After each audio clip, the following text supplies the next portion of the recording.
Thank you very much, and welcome back to Sky Sports News, and welcome to Lotus headquarters here in Enstone in Oxfordshire for what is a very special occasion. Indeed, for the staff here, it is perhaps the event of the year, because in just a few minutes' time, we will reveal the project they've been working on amid such secrecy for these past months. The new car for the 2013 season. As you can see, everyone's gathered around here in the race bay area of the factory itself. That's because we have had a little bit of drama here at Enstone earlier this evening. If I could just put it that our original venue, which was a marquee, developed something of an aerodynamic problem. It looked like it was going to blow away. But I think a big round of applause is due for everyone here for managing to build a new venue from scratch in just over 90 minutes. So a big hand for everyone here, if you can, for their efforts in getting this together. That is very well deserved.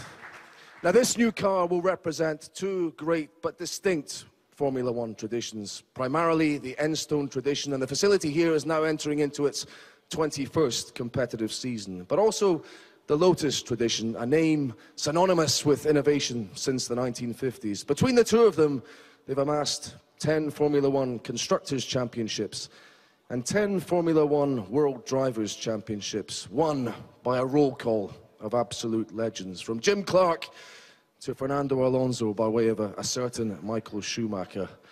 But I wonder if there'll be another Formula One World Champion here at Lotus next year. Certainly the name Kimi Räikkönen would sit very well on that list. Do the team feel they are capable of winning maybe the Drivers', maybe even the Constructors' Championships in 2013? Well, let's find out, because we have Eric Boulier, the team principal, and Gerard Lopez, the chairman of Lotus F1. Very good to see you, and a happy new year to you both. Maybe I'll throw that to you, Gerard, first of all. 2014 we know all about, new engines, big expense, but 2013, is this a year of compromise or a year when you can really go for it? I think there's never a compromise in Formula One, you know, so I think it's a year where everybody will still be shooting for getting the maximum out of their team. Same thing in our case. So our expectation is to do hopefully better than we did last year, which is quite a lofty expectation, but, you know, that's what we're shooting for. And you, Eric, I mean, based on what you achieved last year, how well placed are you to go and challenge, you know, for the Kimi with the Drivers, or maybe even the Constructors' Championship? What are the targets? Third place, I think you've said. Could you do better? We will try, definitely. I mean, third place is at least an achievement we would like to have next year.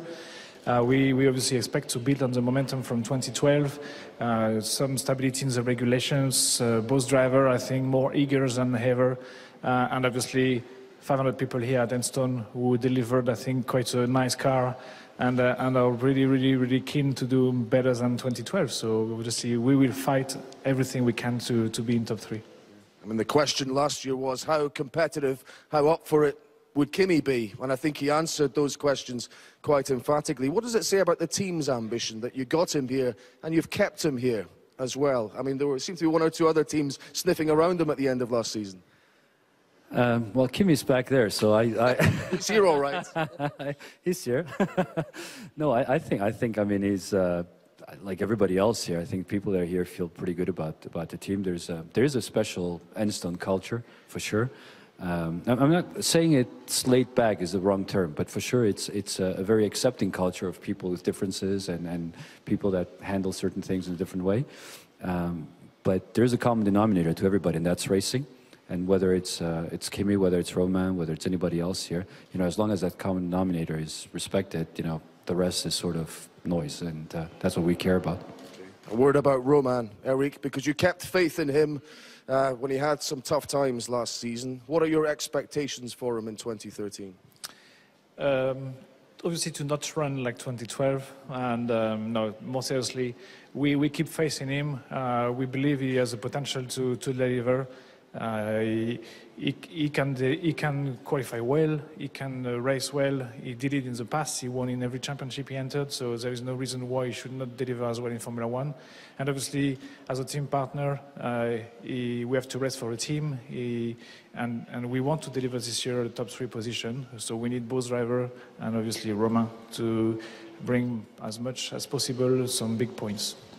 Thank you very much, gentlemen. Fighting talk from Gerard and Eric. But of course, we're here to see this new car, not just to talk about it. So let's lead into that with the man whose vision it has been, the man who's taken it from the drawing board to reality here. It's the technical director at Lotus, James Allison.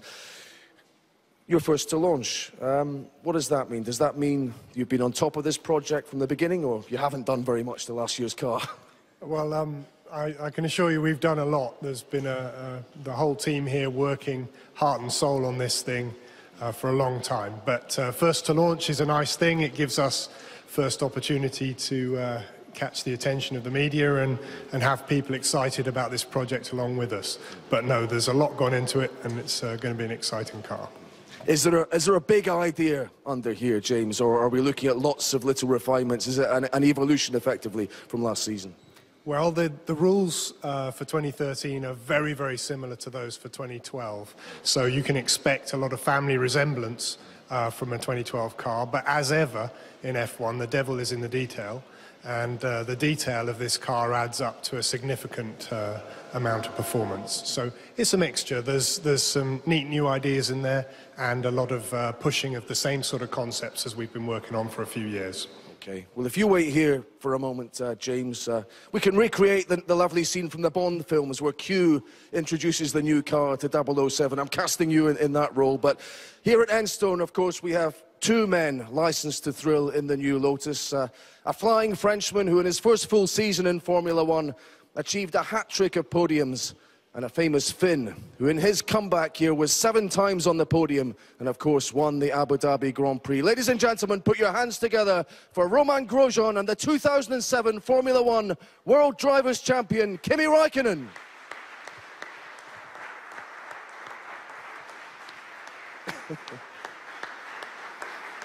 Thank you, gents. Happy New Year to you, Kimi. So here we are. It's always an exciting moment for you both. I'll come to you first, Roman. I mean, do you think what's under here is going to enable you to get that maiden victory? Well, we'll see. As everybody said, we did our best, or the team did its best to improve from last year. I think we had a beautiful car last year to drive. Really nice. Kimi won the race. We had some podiums, so everybody wants more, and that's what we're going to try to achieve. Okay. I mean, Kimi, with, as James said, maybe most cars this year being an evolution from what we had last year, are there reasons for optimism with what you've got here? Oh, yeah, of course there is, but it's not going to be easy to improve what we did already last year, but that's our aim, to do better, not just for the drivers, but for the team also, and hopefully we can do it. Okay. Well, Kimi, I'm getting a voice in my ear saying, get on with the launch. So I think I'll borrow your catchphrase and say, leave me alone, I know what I'm doing. But no, the voice is quite right. Now is the moment to reveal the new Lotus for 2013. So if I could ask you, Kimi and Roman, if you would withdraw the covers. Ladies and gentlemen, we're about to see if we have got potentially a championship-winning car. Please give it up for the new Lotus, the E21.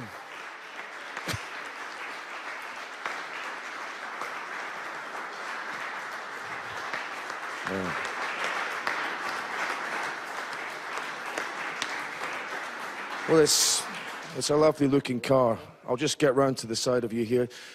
We hear a lot these days about drivers having a lot of input in the design of these F1 cars. Kimi, were you pen and paper over the Christmas break, scribbling down ideas or not? No, it's for them to do it, and we try to do the best that we can in the races then after, and we have all the trust in the people that made the last year's car and made this one. What's the main improvement you're perhaps looking for? Qualifying pace, I suppose, was something you're trying to develop over the course of the year. Has that been a priority, do you sense, in how things have developed?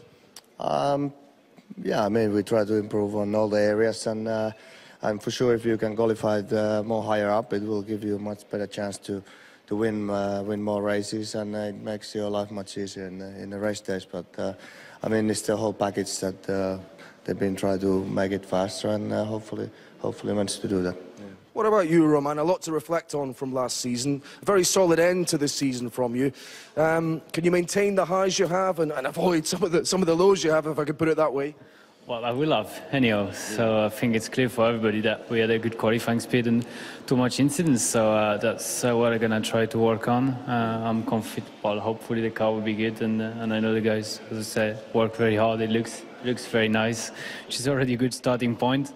And then, yeah, we will try to make it as good as we can and try to improve myself every time I jump in the car.